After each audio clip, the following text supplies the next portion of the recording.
So anyway, ladies and gentlemen, I think you know who we are talking with today, Patrick Wayne.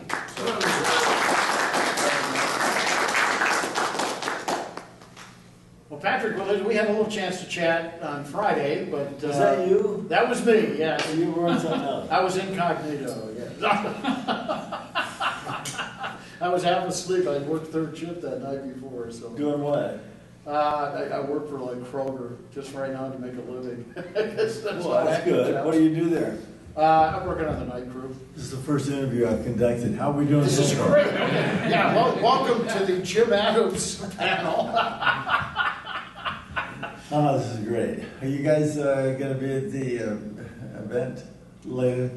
Yeah. Well, if you have any questions, he'll be sitting where I usually sit, and I've given him a briefing ahead of time, so he'll be able to answer all the questions. So, what's your first question? Your first question, I want to cut right to the chase when you first started getting into the business, and you worked with a legendary director by the name of John Ford. I think Rio Bravo was your first film, if I'm not mistaken. No. Or was the one before? Two things about Rio Bravo. Okay. Number one, it wasn't my first film, and number two, I wasn't in it. Ah, okay. But other than that, yeah, I'd have to say yes. No, Rick Nelson was in Rio Bravo. That's right. The first film I worked in was called Rio Grande. So yeah, that's I always mix those up. Oh, I see. Yeah, it's not Rio Grande, Rio Bravo. There you go. Yeah.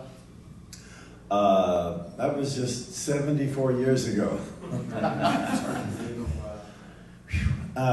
Yeah, that was I was in Moab, Utah. John Wayne were in here, and John Ford directed the film. And one day he says, "Do you want to be in the film?" I said, "Well, what's the deal?" He says, "They give you $5." I go, "Sign me up. That'll keep me in bubblegum for the rest of this location." How old were you when you did your first film? Well, if I tell you how old I was, then you know how old I am now. Oh, we don't know how old you are. Oh, okay. So I was 9, I think. I had my 10th birthday. Nice. 10th birthday on that film. And that was the beginning of the roller coaster. And I worked several times with my dad, and a lot of times with John Ford, because he was my godfather. Right. Godfather.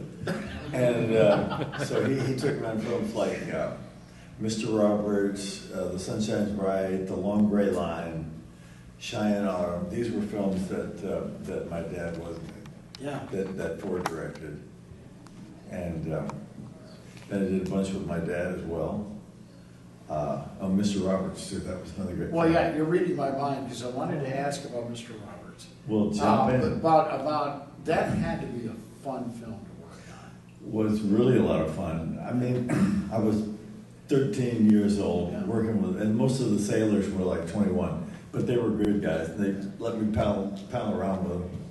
But we had James Cagney, Henry Fonda, Ward Bond, Jack Lemmon, to name a few, and then guys that I hung around with. Pardon me. We had a kid on the film who just gotten out of the Navy, Nick Adams. Oh yeah. And no relation. No relation to me. No relation to you. And Nick had just gotten out, and we worked on this on location. And then when we came back to California to work in the studio with Warner Brothers, he asked my mom if he could stay with us. He didn't even have a place to stay. Wow. And ended up staying with us for 5 years. Wow. The man who came to dinner. But we had some fun. We started on location in Midway, the famous island turning point battle in the War of the Pacific. And Ford actually filmed that battle. Yes, he did. Yeah, for real. Yeah. Yeah, for real. Yeah, so I think that was part of the attraction for him to go back there. It was a pretty barren place. One night we were at having dinner something at the BOQ, and we were driving back in a Jeep, about 5 of us, and pow, run right into a tree. Well, everybody bailed out of this Jeep and ran back to their barracks, and the next day we came out and found the Jeep there. It was the only tree on the island. And we somehow found it.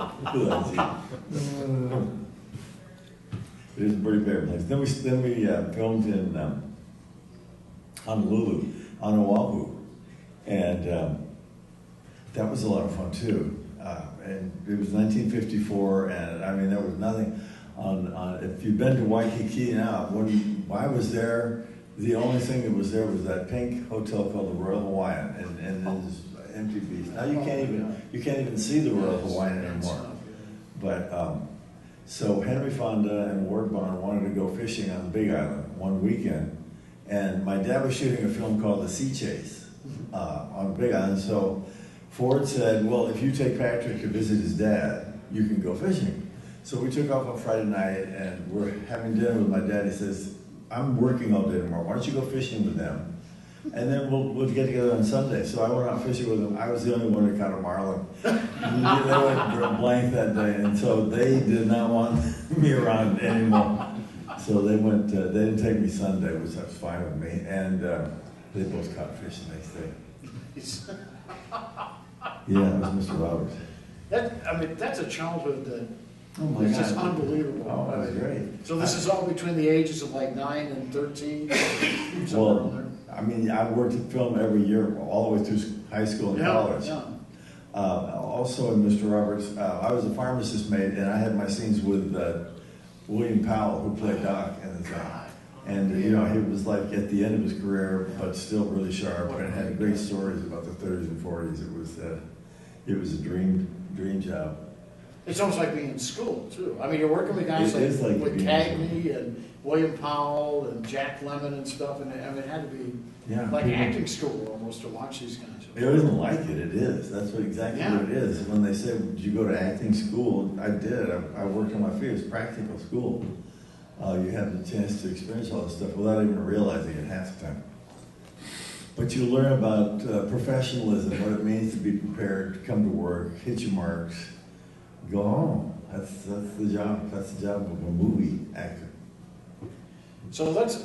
I don't want to skip too far because I mean you worked on like close to 40 films I think during this time period. I did. But leading into Sinbad, everybody's here wants you to talk about Sinbad and Eye of the Tiger and how that came about. Well, Sinbad. Sinbad was an English production, and the people came from England to cast this picture, and I actually did a screen test on film. They put a beard on me, and I trained with this stuntman do a little sword fighting sequence because I'd never had any experience with a sword.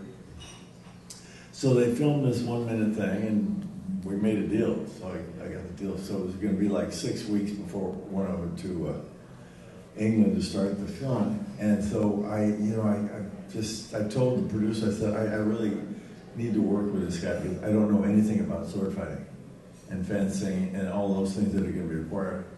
And he said, "Oh, don't worry about that. We have a stuntman over there. He's an expert. He'll help you with that and everything." I'm like, "No, I'm not doing it. I'm not going to go someplace unprepared. There's no reason for it. Let me just work with this guy." And I talked him into it finally. So the payoff was, we get to Spain, and the most complicated scene I have is this fight with 3 skeletons in this tent. Right. And the stuntman wasn't even there. He didn't even join the company until we got to Malta. I would have been on my own there. We'd still be there shooting it, I swear. So they had about 2 days blocked out to do this thing. And so they sent me in, and I rehearsed this thing with 3 stuntmen. They were acting as the skeletons. We worked out this routine in about an hour, and we called them in. I said, "We're ready to show you something." They're like, "What?" And we went through this thing with the stuntmen. They stepped out, and I went through the pantomime routine with nothing there, and they go like, "Let's shoot it." And we did it like that was my next question. So when you're actually filming the scene, I'm always fascinated with people who work with like Harryhausen's stuff. So you're really on a blank stage. Yeah, sort of it's a blank canvas, and it's the choreographed routine, but with very specific parameters. Right. So he's got something mapped out in the lens finder, and he's watching. During the actions, the director of the film was Sam Wanamaker, but during these action scenes that Harryhausen was going to put his stop action figures in, he would take over the directorial, and he was looking to the finder, and he would watch this. No, you got to be up higher, all of these technical things like that. And then they roll a camera, and then you have to be a performer and remember all of this stuff. Yeah. So It was, it was quite a deal. It's quite an accomplishment, and it worked out pretty well. In fact, when I saw the film, I couldn't believe that they weren't there when I was shooting it. It's incredible. The scenes are I incredible. know, it was kind of funny. Well, I think they were there. I don't know. I can't remember. But it was fun. It was exotic. We were, as I said, we were in Spain. We were on the island of Malta. We were in Jordan, Petra, the Stone City, and England, the Pinewood Studio, and just with Jane Seymour. And they paid me. I would have paid them. It was great. Oh, I know, she's beautiful. Oh, And she's gorgeous, and a sweet girl, and still beautiful. Yeah. Still What was it like working with Sam Wanamaker? I'm not, I know I knew more as an actor than a director, so I'm curious as behind the scenes some of his style. So, one story, when I went to London, I went there like a week before we started filming in Spain. So I was in London a week, and they, put the costume, started getting a costume, and one of the things they had was a dialect coach, because I was working with all British actors and actresses, so they had a speech pattern. And so they were getting me to speak in a certain dialect. So one of the first scenes Wanamaker is directing, my line was, he went out past the pillars of Hercules and into the Western Ocean before the next full moon. And he goes like, what? Did you just say? I'm going like, yeah, and I repeated it, and he goes like, stop that. Just start talking like you normally talk and forget it. So that was an ease thing. And by the way, I was going crazy in London waiting for this thing to start. And so this guy from United Arts College said, your dad's movie, Brannigan, is being exhibited in the Cork Film Festival. Do you want to go represent it? I said, yes, get me out of here. And so went over to the Cork Film Festival, which was so much fun. It was really a great experience. And each evening they would screen a film, and then they'd have this party in a big barn-like structure with Guinness and stout and live music and dancing. And one night I was out dancing, and I stepped on something, picked it up. It was a clip-on golden earring. Oh my God. Yeah, and like pounded golden earring. And I thought, this is unknown, and I'm wearing this in the movie. Sinbad's got to wear an earring. Well, that's where that came from. So I go to the set first day, and I tell the wardrobe, I'm wearing this earring. They said, no, you're not. I said, yes, I am. No, you can't wear that, because if you lose it, we can't duplicate it. We've got earrings for you to wear, but we've got a dozen of them in case they get misplaced or anything like that. I'm going like, I promise you, I will guard it with my life, blah, blah, blah. They let me wear it. And, on the third day, I'm coming home from work, and I stopped to get a chicken at one of these takeout places, and the driver pulls over, he's waiting for me, and then he comes in the restaurant.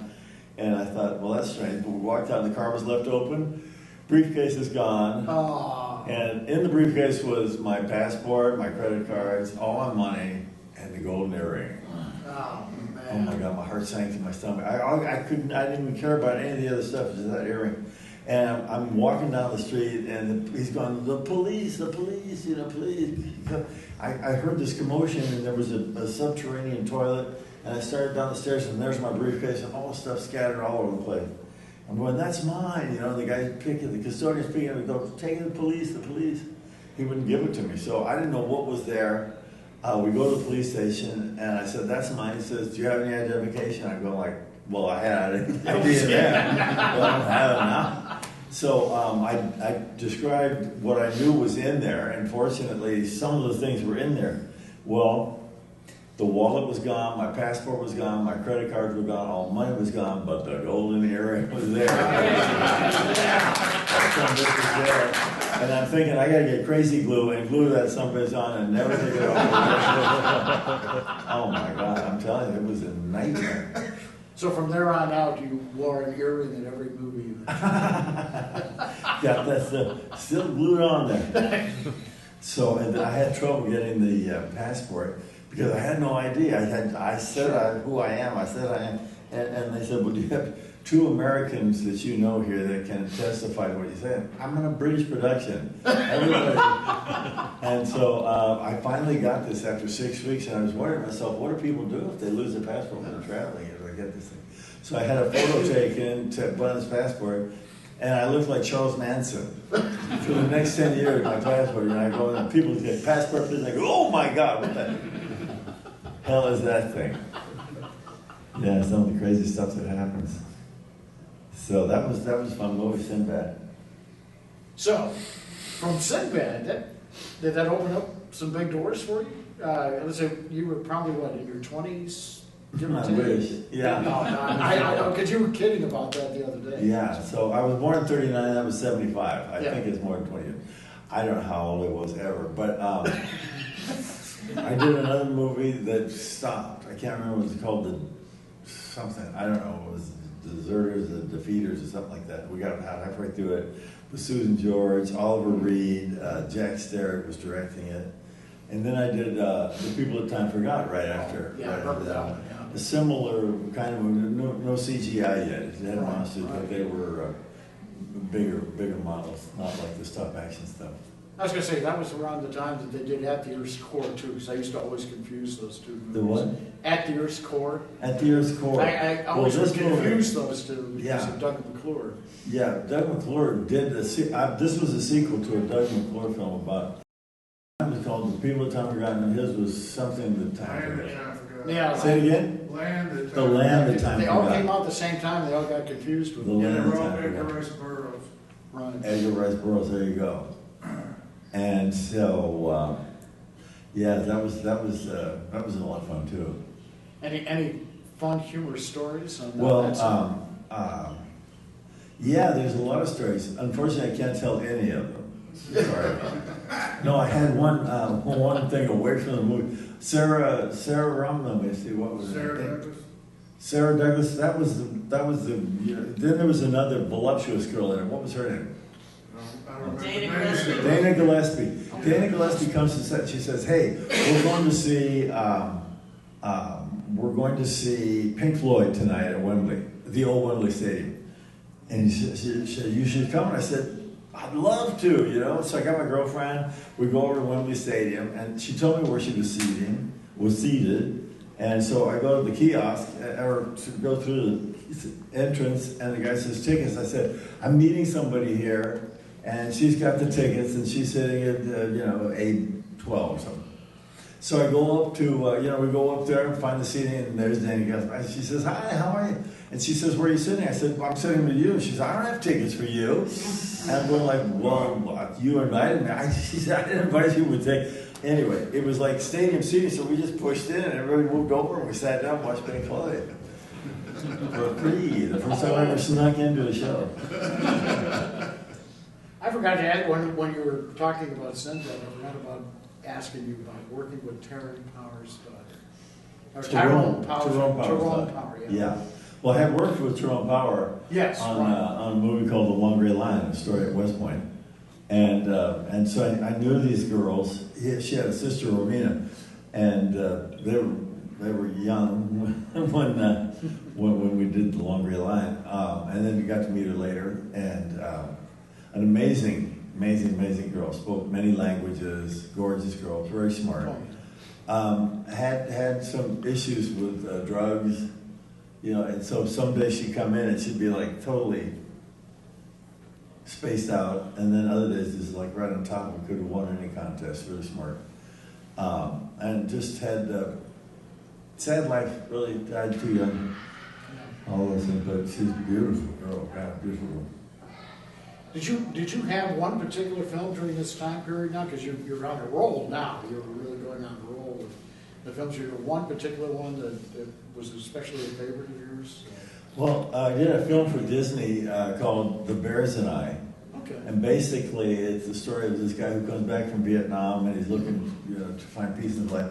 And he goes out into the wilderness and ends up with these 3 orphan bear cubs. Yeah. And that's the story. He's with these cubs. So, and the story evolves and goes on, and everything's great except they can't read the script. It says right here the bears do this, but they don't do that. So it becomes a complete ad lib thing. You just got to go with the flow, and whatever happens, happens. And crazy stuff happened on the show. I mean, we had one scene where we were running around, and we come across a elk with a baby like this. You know, the bears go romping up, and the mother elk is a badass, and she'll do anything to protect her young. And she viewed these things as a predator, and kicked one of these little cubs about 40 feet right, smacked into another tree. I went over there, and I went, "Are you okay?" You know, he kind of shook it off. It was okay, but you know, you just got to be on.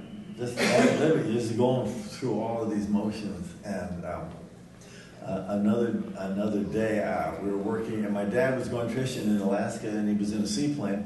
We were on a location about 150 miles north of Vancouver in British Columbia, on an Indian res, and there's this huge lake, Chilko Lake. And so my dad comes in a seaplane. He comes in and he visits, and he had my younger brother with him at the time, Ethan, who was 10 years old. And he's getting ready to leave and go fishing, and he says, "Ethan, why don't you stay here with your brother? I'm going fishing." Boom! He takes off. I'm here. I'm home. I'm trying to work and make a movie, and he leaves a 10-year-old kid. This kid, his name is Ethan. We called him Heathen. He was just a horrible kid, and just like, if something bad could happen, he's probably at the cause of it. You know, he didn't have a toothbrush, a change of clothes, or anything. We're like, "What are you thinking?" Oh, God, it was a nightmare. It worked out all right, and he turned out to be a great kid. He's 60 years old now, so he worked out great. Yeah, he was also the young boy in Big Jake. Oh, okay, yeah. Which was after that. After that? No, that was before that. Mm-hmm. That was in 71. This film was in 74, I think. Right. Hard to keep the dates straight, but anyway, that was a challenge. Now, when did the military come into your life? Didn't you do a little? Oh, I've already been in and out of service in 61. Yeah, I was going to say, no, I'm not really going chronological here. Yeah, I was. There was a program in the Coast Guard where you had 6 months active duty for officers. So I went to the recruiting office looking for information. I just graduated from college, and they said, "Well, that program is closed, but you can get into the regular program." 6 months active duty and 8 years in the reserves. Wow. And I thought, well, I'm here. I'll sign up. Is that when you started getting into boxing? Oh, I had done boxing as a teenager. My brother and I took boxing from a professional, and he's 4 years older than I. And he would beat the crap out of him. He was a big kid. You know? And it's so funny. I don't know how you mentioned that, because when I finished my boot camp training, and came back, and I was sparring with my brother after that. His body was black and blue. If he hadn't done anything for years, he was, working in the business of producing, and so that was fun.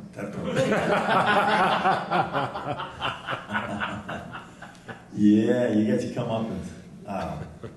So that was an amazing experience. And my boot camp was 12 weeks long. We were in Alameda, California, on Government Island, and the company was a mixture of there were about half guys that had graduated from college, and then really young guys, I think 17, 18-year-old. And I made friends. Three of my closest friends in life were guys that I went through boot camp with. Two of them are still alive, and one of them died in an automobile accident really young. It was really tragic. But the other two guys, one lives in Houston, one lives in Northern California, and I see and talk to them almost daily. Oh, nice. Yeah, it's just those an amazing experience. Those kind of friendships. Yeah, it was an amazing experience, and But you won a few awards for your boxing, did you? Not one. Oh, okay. I kept thinking. No, it wasn't anything. What was the guy's name on Hee Haw? Do anybody remember Hee Haw? Yeah, I remember. Like Buck Owens or something. The other guy. Roy Clark. Roy Clark. So I was interviewing Roy Clark one time for this magazine show. It was a pilot for a magazine show, and I was interviewing Roy Clark, and I was talking to him. I said, "So you were in Golden Gloves, right?" Yeah, he says, "Yeah, I was in Golden Gloves." And you had 10 fights and 10 victories. He says, "Yeah." And he says, I really wanted to box. I really wanted to box. He says, and then in my 11th fight, I met a guy who really wanted to box. That was it, man. I went down to the count and walked away. Yeah. yeah, that was funny. No, Okay. growing, I don't think, well, we did spar, we sparred with Jersey Joe Walcott. Oh, wow. And yeah, Oh, my God. yeah, this is when I was 13, Yeah. 11, 12, I got 13. some legend. Yeah, it was great. The younger, when I was younger and in school, I would go on location and they would bring a teacher. They had to have a teacher with me. And when I was going before, I had no parental supervision or anything, so I was really kind of on my own. And I remember, I think it was along the line, the teacher that came along, he says, well, what are your classes? I said, well, I'm in second year Latin, first year Greek, algebra, European history. He says, we'll stop right there. He said, I can't help you with anything. You're on your own. Oh, my gosh. You're getting paid to do nothing. Yeah. So what drove you to Latin? I'm interested that you were taking Latin and Greek. I went to I did the same thing when I was in high school and college. That's why I'm curious. Did you go to Jesuit high school? No, I went to a normal public high school. But you were in college prep school. Yeah, I was in a Well, college that was prep part of the college prep. These are the classes that you took. Yeah, it was elective stuff, so I didn't have to do it, but I just didn't have to. was We had to fascinated do with it. That was like, yeah. or I say we had to do it. There was like levels. There were 6 classes in my freshman group, So there was 200 guys in 6 classes, 30 guys, something like that. And then the students that do better, they take Greek, and then the other guys take, I don't know, they would just take Latin. Everybody took 4 years of Latin. Yeah, the Latin I loved it. The Greek was tough. I mean, once you got the alphabet down, but Latin was great. Did you read Virgil? Absolutely. I mean, Cicero, and the Aeneid. The Aeneid. Yeah, it's a great romantic story. It's like the Iliad. It's like Well, yeah, I was fascinated with the time period and the history behind it, and even the stuff, even the political stuff like Cicero. Oh yeah, Cicero was great. Yeah. Yes. I don't meet too many people that have that similar experience, so it's sort of cool to hear somebody share. Yeah, and our Greek teacher would talk. It was reading and writing, but this guy would, Kyrie o didaskalas. He'd come into class, start talking to them. We're going like, shut up, barely read this stuff. So then as years later, my daughter was going to school in Paris for a year, and university took a year off to go, and so her Easter vacation, I took her to Greece for Greek Easter, and I could read every sign everywhere. Oh, nice. But I didn't know what they were. The modern Greek is. Well, it's different from Koine. The ancient Greek. The alphabet is the same, but the words, they don't use the same words. It's like a weird slang. I mean, it is the weird. ancient Greek. That's right. Yeah, of course. Well, even our language is the same way. Sure. With all the slang developing, but they pronounce, we would pronounce Zeus, it was Z-E-U-S, which is, well, they pronounce it Zeus. Yeah, they Aftokinoto, so Alkinito. So I don't know. I could read everything, but I didn't know what the hell I was saying. So I'm like that with I might as well not have been able to read this stuff. But anyway, we had a great time over there. We were at Greek Easter. We were on the island of Corfu, and very musical and very green. It's not like what you see typically, or what you think of when you think of a Greek island. Yeah. Very close to Italy, across the Adriatic, and a lot of Italian is spoken there. We went someplace where I was with a friend who is living in America, but he is Greek, so he can speak the modern Greek language. And he was asking for some place with a good view, and he was asking in Greek, and this guy was going like, "Oh, Bella Vista," he tells me in Italian, because the Greek didn't even understand the Greek words for it. So it's kind of a mixed up language thing going. We're off the point. What are we talking about? Well, I was going to say, no, I skipped around a little bit, so I'll get back to where we were, in the early 70s, I guess. And mid-70s. Some of the stuff. Were you sort of attracted to particular kind of films or things that you're developing? You get the age where you might develop what really you want to do. The ones where they offered to pay me. Yes. Most interesting part. It's always a good. Yeah. It's always good. Yeah, I was pretty wide open and wanted to do just about anything.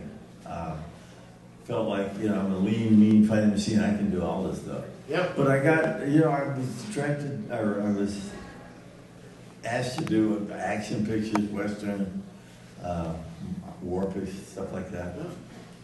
And Do you have any particular favorites of the genre, and any particular genre, or like you said, you're one? Well, I told you that the experience both in Sinbad and in The Bears and I were very challenging for physical things, and those were kind of rewarding films. I didn't finish the story on The Bears and I had another story I want to tell you. Yeah. So we shot it in 2 summers, and the first summer, it was just the Bears and I, and all the things we get into. And then in the second summer, we brought in other actors, and we had scenes away from being out in the wilderness, back into civilization, and Chief Dan George was there. Oh, nice. And this other friend of mine, longtime friend, Robert Pine, who's the father of Chris Pine. Yes, yeah. And Bob Pine's done a lot of work. He was Legend on TV. He was on Everett. Chips, Yes. and a lot of episodes of it. Anyway, I've known him since he first came out there from back east in '64. We became friends early on and forever. So anyway, this was the first time we'd ever worked together. And so he was coming into the second year. I'd had a year with these Bears, and then we had a winter sequence, so I had a connection with them in the winter, so I never lost contact with them. They know who I was, and I was the guy that fed them, so they were nice to me. And so we had a real like zoo, animal compound, because I told you we had the elks, and we had other animals, and wolverines, and I can't even remember all this stuff. And so when Bob first came down there, I took him down to the compound to show him the little bears and stuff. And so I'm in there, and I'm petting the bears, and they're crawling around me, and he comes in, and I said, "Oh, don't do it," and they, boom, grabbed it. He put his hand out, and one of them nipped his finger. First thing he had his finger wrapped up, and so that was his baptism into that. And then one Sunday, we were on an Indian reservation we made friends with, and worked along with these Indians who were very, really sharp. They were sharp guys. But this one Sunday, we're driving out to go someplace, and I looked over, and there was a group of Indians, and a body laid out, and I said, "Oh, the old man died, they're burying this guy." And so I said, "We should go pay our respects." And so we go over, and I said, "Boyne, I'm so sorry, you're such a nice man." And he looked up, and his eyes were bloodshot. I don't know how much he'd been drinking. He goes like, "Dig." Like that, and I'm like, "I guess we're digging, Bob." And digging, and Pine says, "Wayne," I looked over, he's got a skull and a shovel. I'm more like, "Boyne, what's going on here? There's somebody here already." And he says, "Yeah, it's such a beautiful place. We thought we'd put him." They said, "Oh my God, it's very cool." This Pine is going like, "Where am I? Is this Twilight Zone?" This is like a horror film. Waiting for Rod Sterling to come out from behind the trees. That's right. That's right. Yeah, I took it all in stride. Pine Williams. No, this is not normal. Yeah. So then, there was some fun movies along the way. The people talking about. I did a movie with Tom Selleck where I played his brother. A movie called Her Alibi.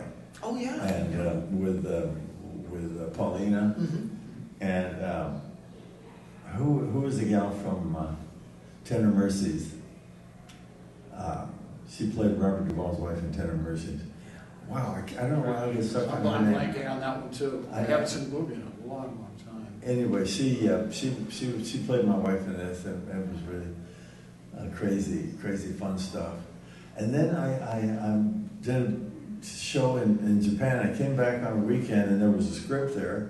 And I read the script. On Monday morning, my agent called and said, "Hey, did you get the script? Did you read it?" I said, "Yes, it's good because you're going to Spain tomorrow." This was Rustler's Rhapsody. And what had happened was they had shot this scene for the character with somebody else besides, and then when I saw the rushes, they didn't like it, and they wanted to put somebody else in. And G.W. Bailey says, "Call Patrick Wayne, he'll do it." Yeah. And give it to Mikey, he'll eat it, you know. And so, you know, it was great. It was a great part. And I whip over there on Tuesday. I worked on like Wednesday, Thursday, and Friday, and came home Saturday. I mean, I didn't even get the time change. I didn't even get accustomed to the place of it. It was just bang and bang out because they'd done the scenes with this other person, and they didn't like the scenes, and they were finished at that location. They're just waiting to move to a new location. So when I came in, they had all my scenes. You know, just things. They just finished me off and then shot me out of there. But it was a great part, juicy part. It was fun. G.W. Bailey, what a fun guy. He must have been a fun guy. Oh, he's a great guy, yeah. He was a skiing buddy of mine. We used to go skiing with this group of people. Anywhere from 10 to 20 would go at a time, and we'd get a place together and laugh riot. Good actor and a good friend. Yeah, I mean, yeah, he really had a nose for comedy. I mean, he really carved out a nice career. Yeah. Fun guy. So where do we go from here now? Go into we're sort of getting close to the 80s now, I guess. Oh no, we're in the 90s. We're in the 90s, and I'm 90s. Okay, I'm ready to make a career change. I was wondering if we were getting close to that. Yeah, I became the chairman at the John Wayne Cancer Institute. Yeah. And got involved in strategic planning of cancer research. We had done work on.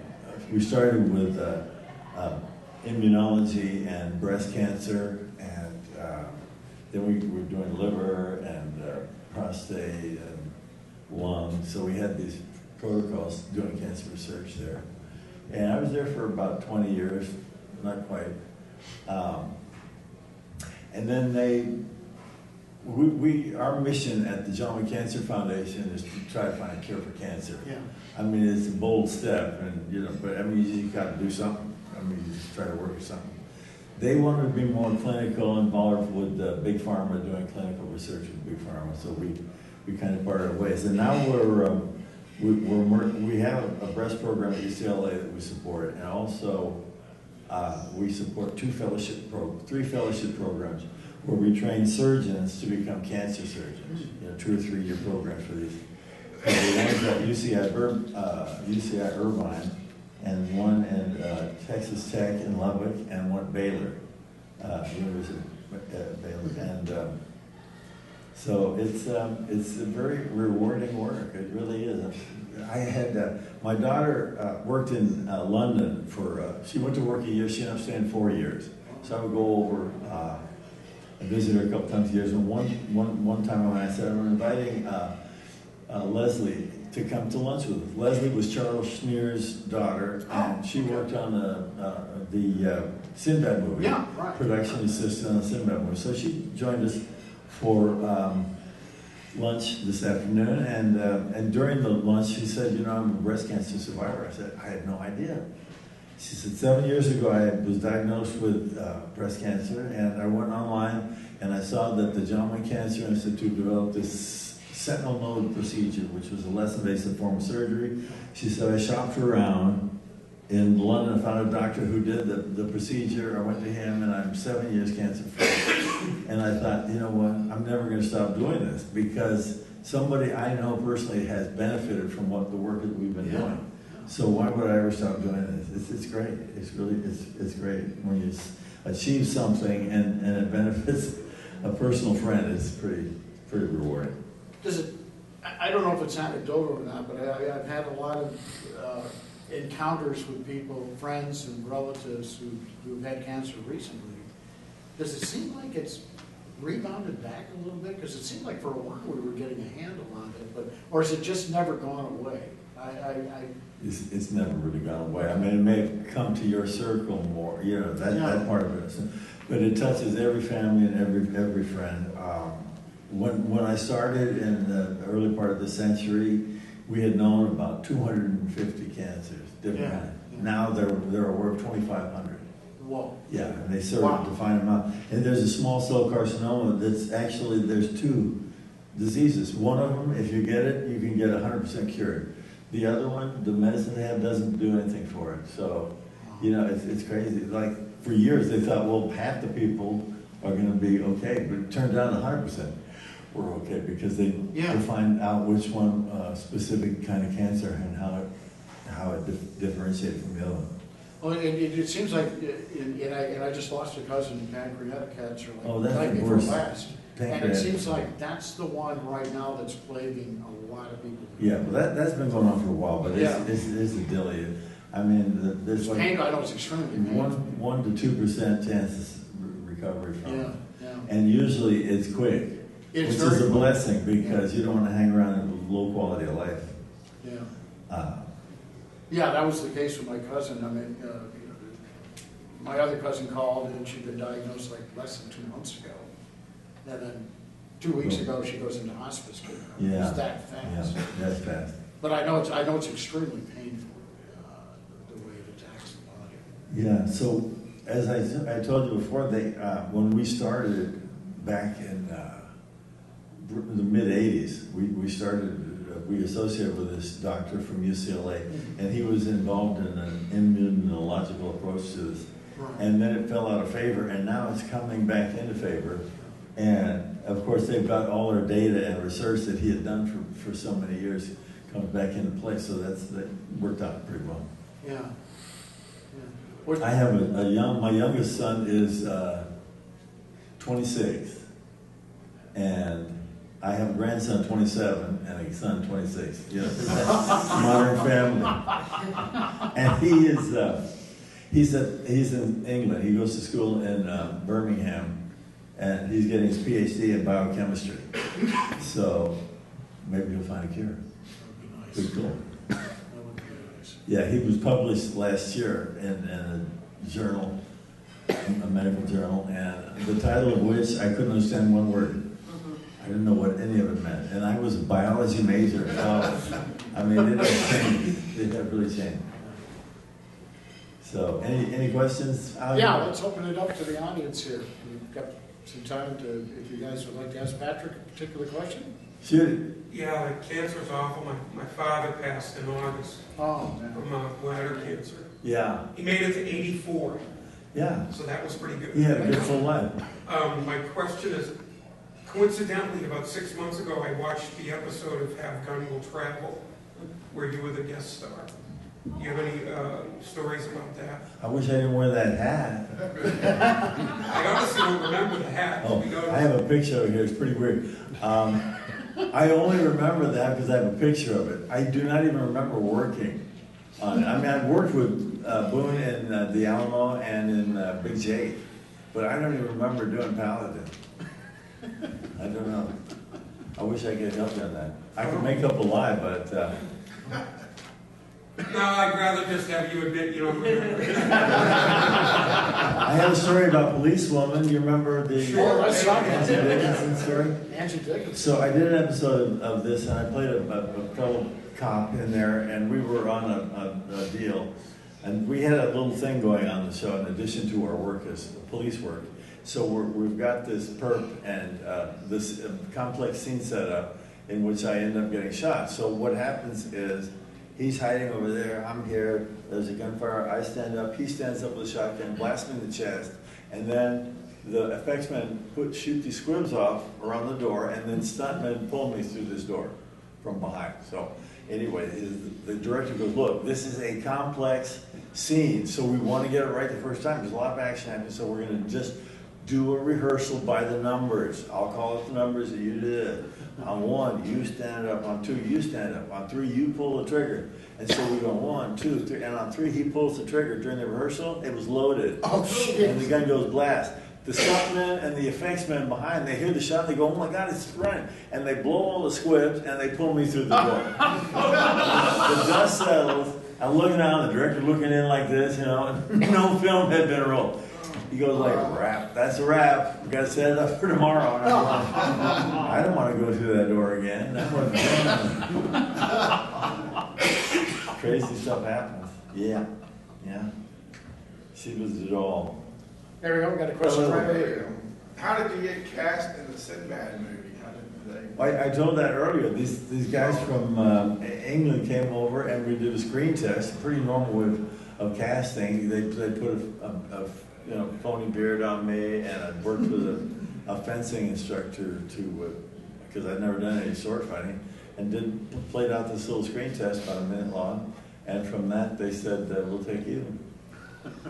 You know, part of it, and a lot of it, is that if you see the way they promote the film, John Wayne's son and Tyrone Power's daughter are together in the Sinbad thing. And, I mean, Jane Seymour really had the major part of the She was a part, major player.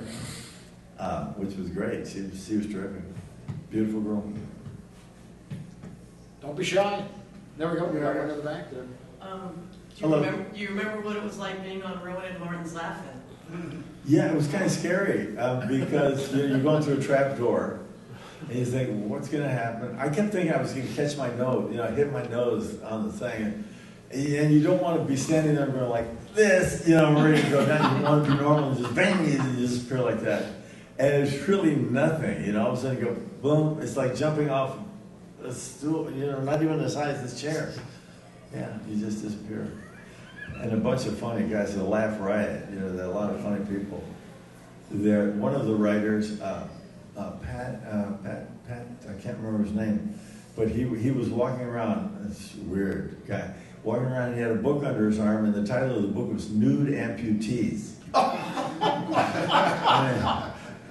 This guy is going to be weird and have some fun.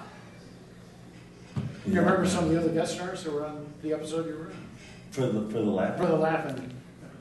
I don't. It's so, like, your things, it's all very episodic. You're off in a green room or something. Okay, Yeah. we're ready for you to shoot. You can go now.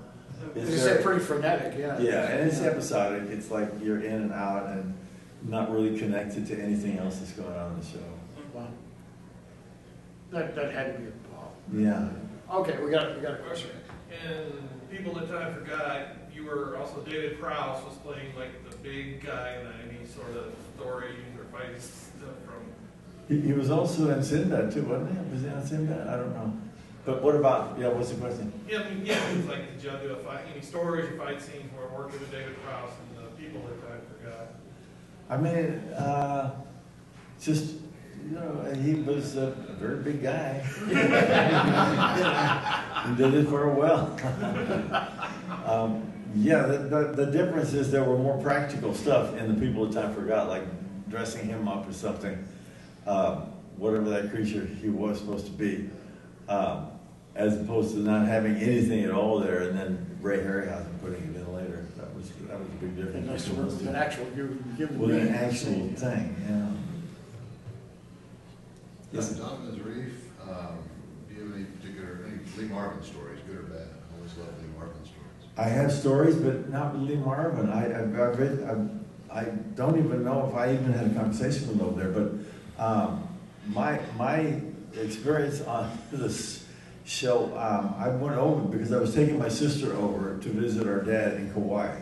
So we went to Honolulu at first, and this was like 6 years after we'd done Mr. Roberts, and I was going to show her Waikiki, Honolulu, and everything, and it was not even recognizable. They built all these new hotels on Waikiki. I couldn't even find the Royal Hawaiian.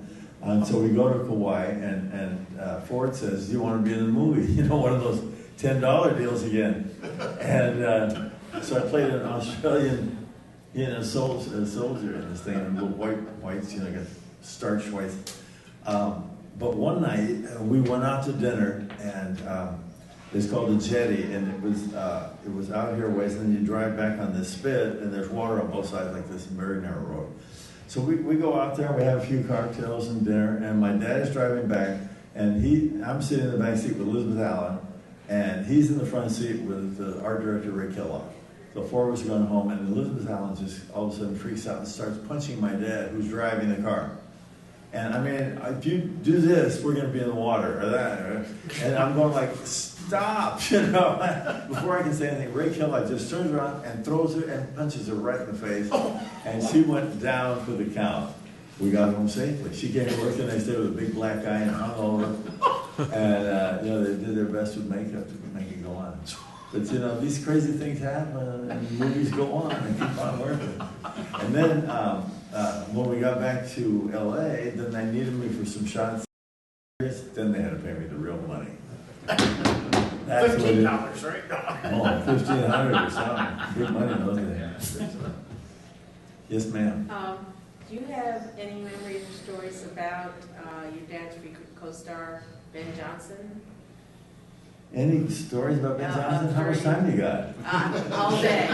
Ben Johnson He's was- one of my favorite actors. He's great. Oh, he was a great stuntman before he was a great actor. He hated the idea of telling lines or anything like that. He always resisted it. There were so many opportunities. They said, hey, Ben, we need, you know, somebody to come in and say, you know, where's the thing? And, you know, somebody else. For years, he resisted doing that. But very, very handy as a cowboy, rodeo star. And one trick he had, he would bait people, new people to come on the set. And the way a director's chair is set up, you've got the pole for the back, and then the arm comes out like this. And he'd throw a rope like a figure eight, and a loop around the top, and then it loop around the arm like that, a figure eight, you know. And he'd throw that rope over there and do it a couple times, and miss a couple of times, and do it a couple of times, and be watching him, you know. And you know, this guy, he set him the hook. And you know, you bet a guy $100 he could do it 10 times in a row. And the guy goes, yeah, I'll bet you. He's been watching him, right? And he goes, bang, bang, bang, bang, bang, bang. The last time I was with Ben, they had a retrospective at one of the Cannes Film Festivals. And so there were very few people still living. But Ben Johnson and Dobie Carey and myself went over and sat on a panel in Nice, Cannes, and discussed you know, what we knew about the Ford Mystique. Just a superb human being. But you know, I worked with Richard Hemsworth and the guys from Wagon Train. All the guys from Wagon Train were also stuntmen that worked with Ward Bond. Cookie was Frankie, Frank, can't remember his name, but he was McGrath? Yeah, Frank McGrath was, he looked like he was a part of the horse when he was riding. He would ride up a steep ravine like this, and it looked like, I could do that. If he could do it like that, make it look so easy. I mean, it's just, you can't believe the stuff they could do.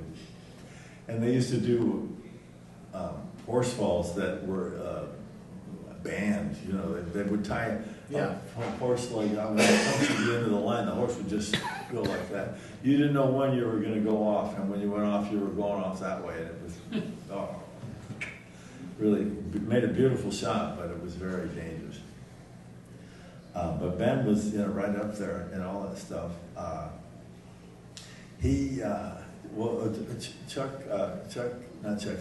Roberson was really my dad's double. And I mean, you could have the camera right here. He knew how to ride like my dad. He looked like my dad in the saddle. Really amazing. But Ben doubled him sometimes too. And then on Rio Grande, Claude Jarman played my dad's son.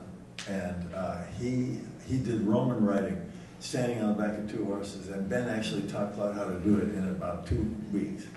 And Claude did it. And the camera, there was no cuts or anything. And you know, Claude took off and did this stuff, and they really taught him all how to do it. And then Claude had spent his life trying to tell his friends and prove to his friends that he really did. No, he didn't do that. He did, and we belonged to this group in the Bohemian Club in San Francisco, and then every summer they have this encampment in the Redwoods north of San Francisco. And I remember the first year I went up there, I saw Claude found out that I'd just joined, and he came over to me and says, you got to come to my camp and tell these guys that I really do that ride. And he pulls me over there, and I'm saying, tell him, and I go like, You didn't do that. That wasn't very nice. That wasn't nice. But, well, this has been fun for me. I hope you enjoyed it. Yeah. You know,